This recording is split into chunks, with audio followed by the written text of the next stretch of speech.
Hello people, WhatsApp. मेरा नाम है Vishishta and I welcome you all to yet another session of the Hindu analysis. आज हम discuss करने वाले हैं 7 जून का न्यूज़पेपर, जिसमें सबसे इंपॉर्टेंट खबर फ्रंट पेज पर भी है कि रिजर्व बैंक ऑफ इंडिया ने कट डाउन कर दिया है repo rate to again 5.5 and उसी के साथ साथ CRR यानी कि कैश रिजर्व रेशियो भी रिड्यूस किया है। तो फटाफट से हम इस आर्टिकल को रीड आउट कर लेते हैं, उसके बाद साइड में मैं आपको नोट्स बना के और एक्सप्लेन करके दूंगी what exactly is happening. So in a bid to spur growth at a time when inflation has come under control. आपने अगर बजट पे और मॉनेटरी पॉलिसी पे ध्यान दिया होगा राइट आफ्टर बजट, तो ऑलरेडी हमने पिछले कई सालों से जितना रेपो रेट चल रहा था उससे कट डाउन किया था आरबीआई ने, अब और भी ज्यादा कट डाउन कर दिया है to tackle inflation. So in a bid to spur growth बढ़ाने के लिए और इन्फ्लेशन के साथ टैकल करने के लिए, थैंक यू, टैकल करने के लिए this step has been taken by the reserve bank of India. अब ये आगे बढ़ने के पहले और सारी चीजें डिटेल में समझने से पहले हमको ये जानना जरूरी है कि repo rate, reverse repo rate और CRR होता क्या है। So let's get into that first. Article में बेसिकली ये अनाउंस किया गया है कि रिजर्व बैंक ऑफ इंडिया ने रेपो रेट को रिड्यूस कर दिया है। So excuse me, that RBI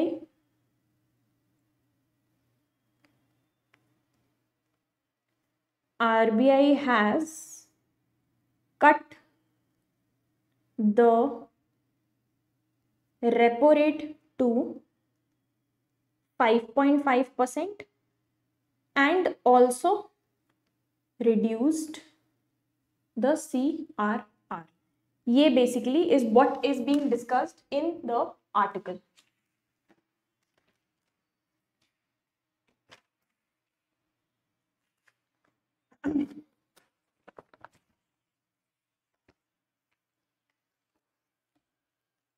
right, अब की हाइलाइट्स देख लेते हैं पहले आर्टिकल के, फिर हम एक एक चीज को डिस्कस करेंगे। So what are the highlights इस आर्टिकल में डिस्कस क्या किया जा रहा है।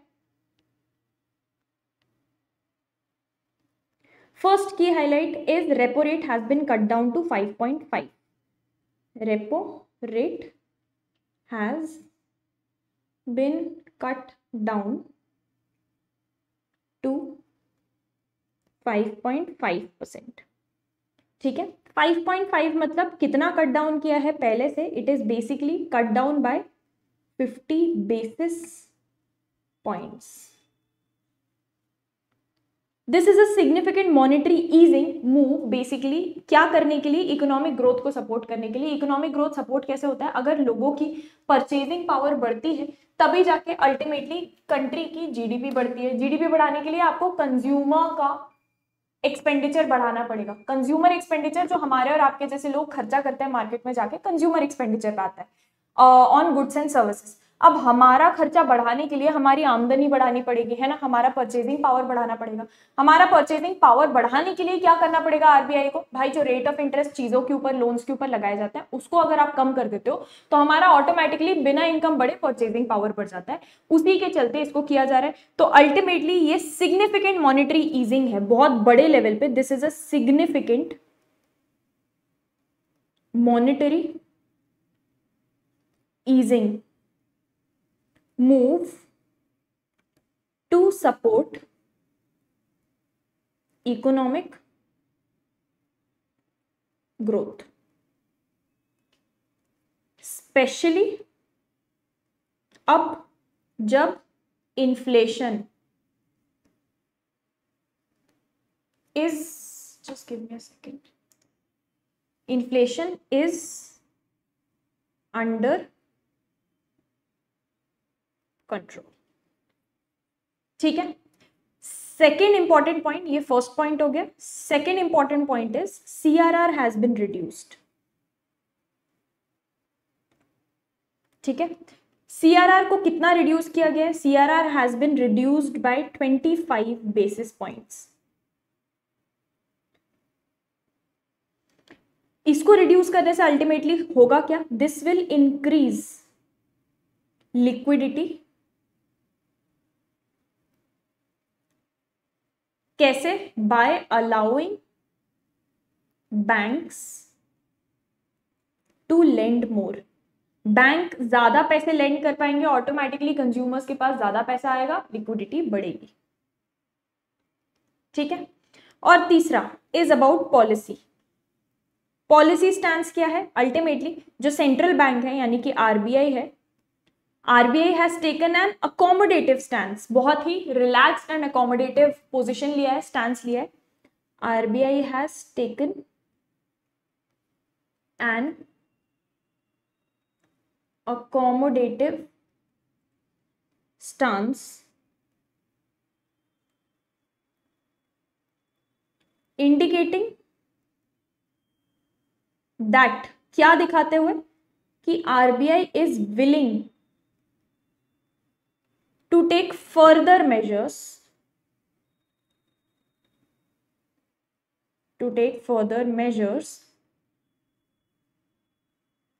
टू स्टिम्युलेट इकोनॉमी अगर जरूरत पड़ी तो।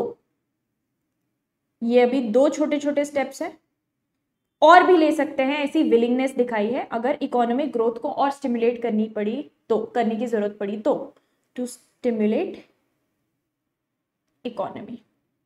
अच्छा, इसके बाद एक बहुत बड़ा सवाल आता है, व्हाई दिस मैटर्स, ये क्यों इंपॉर्टेंट है, why has this been done एकदम से suddenly. So why this matters is, आप समझिए, यहां आपको पूरा रीजन समझ में आएगा। अगर रेपो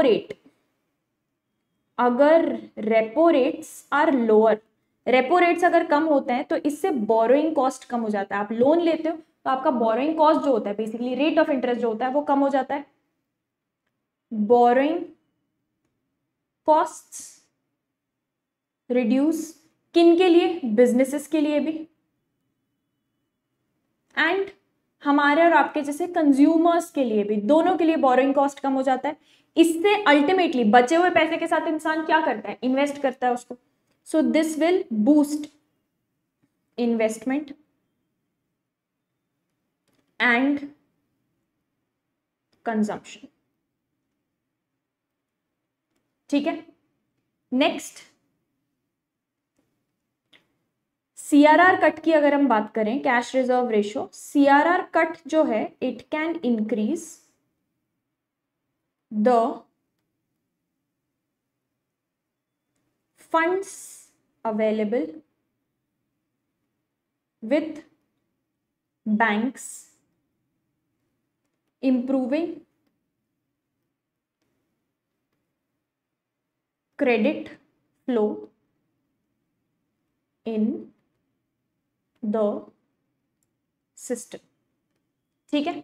नेक्स्ट हम बात करते हैं इन्फ्लेशन एंड ग्रोथ आउटलुक की। तो उससे क्या एक्सपेक्टेशन है भाई? ये सब करने के बाद अब एक्सपेक्टेशन ये है कि inflation is expected to remain benign, मतलब ना के बराबर, expected to remain benign,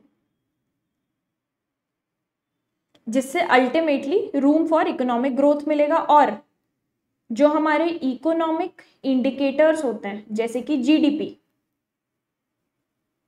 like GDP growth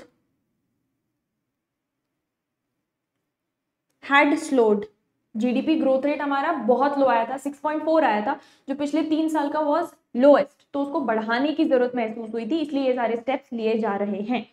had slowed, hence this intervention was required. अब अपन बात करते हैं कंसेप्ट्स के बारे में। ये हमने समझ लिया आर्टिकल में क्या लिखा था, अब ये समझते हैं कि भाई रेपो रेट होता क्या है। वैसे ज्यादातर बच्चों को तो आता है, but in case you are not aware, हम ये भी जान लेते हैं what is repo rate. Definition समझेंगे, उसका पर्पस समझेंगे, उसके पीछे का ऑब्जेक्टिव समझेंगे।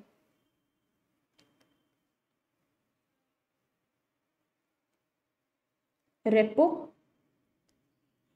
रेट, तो जब हम रेपो रेट की बात करते हैं तो repo rate it is the interest rate, it is the interest rate at which RBI lends short term funds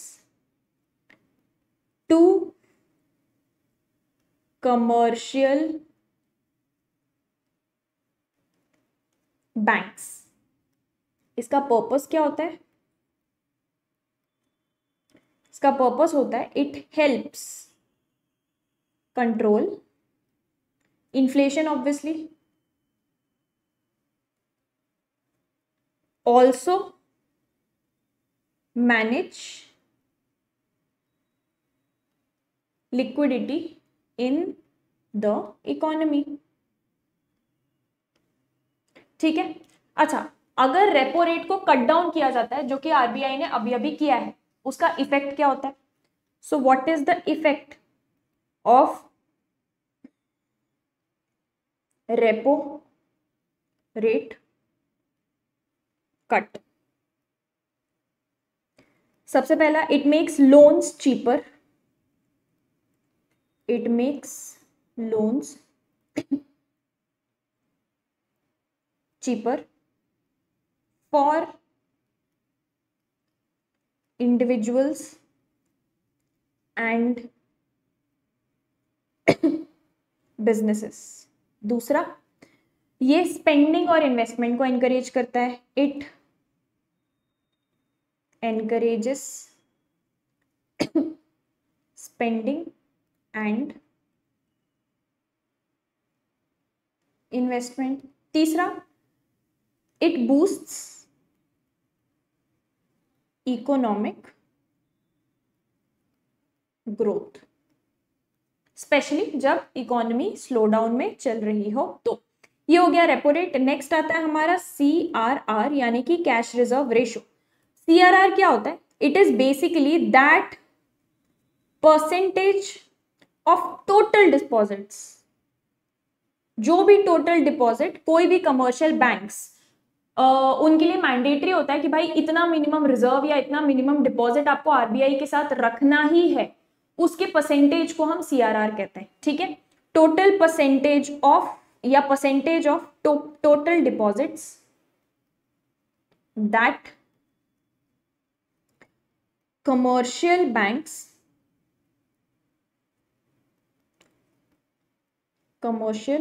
banks are required to keep as reserves with the RBI।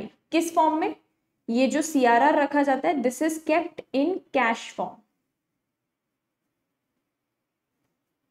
ठीक है, अच्छा purpose क्या होता है CRR का? सीधा simple purpose होता है to control liquidity.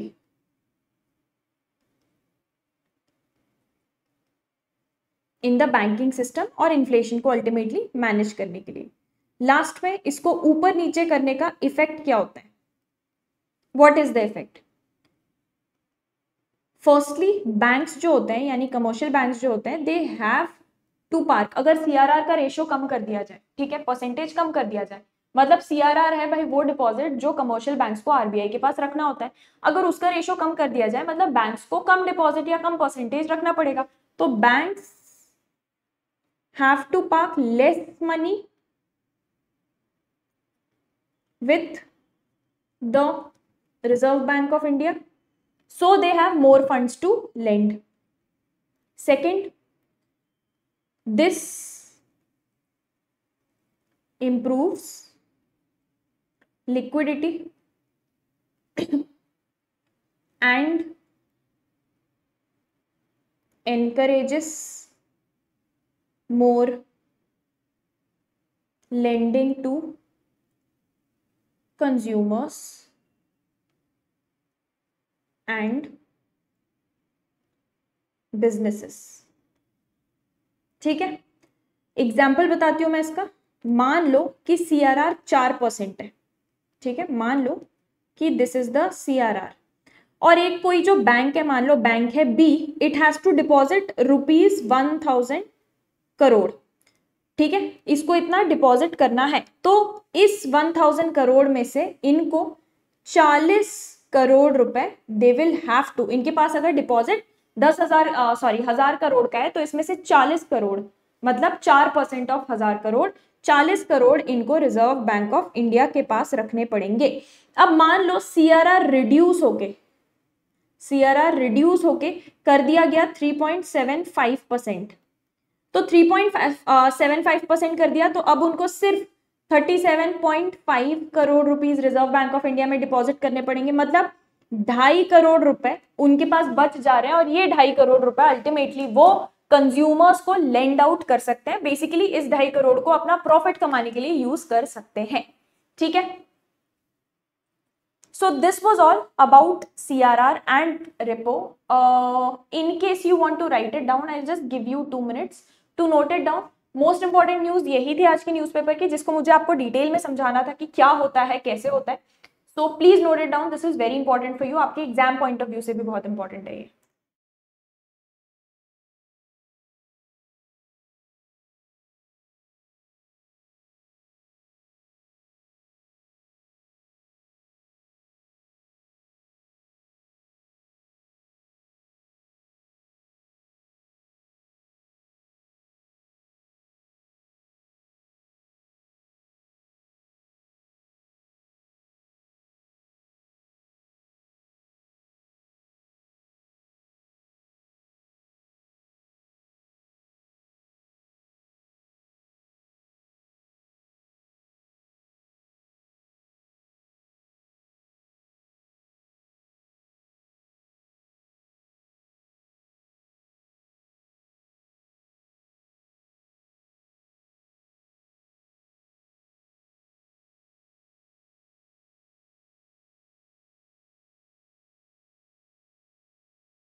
Done.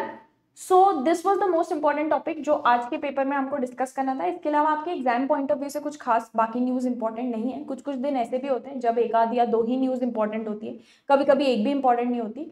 So with that I take your leave. अब हम मिलेंगे मंडे को, जब हम संडे और मंडे दोनों का न्यूज़पेपर डिस्कस करेंगे। So thank you for joining me in today's session. I see you guys again on Monday. This is Vishishta signing of.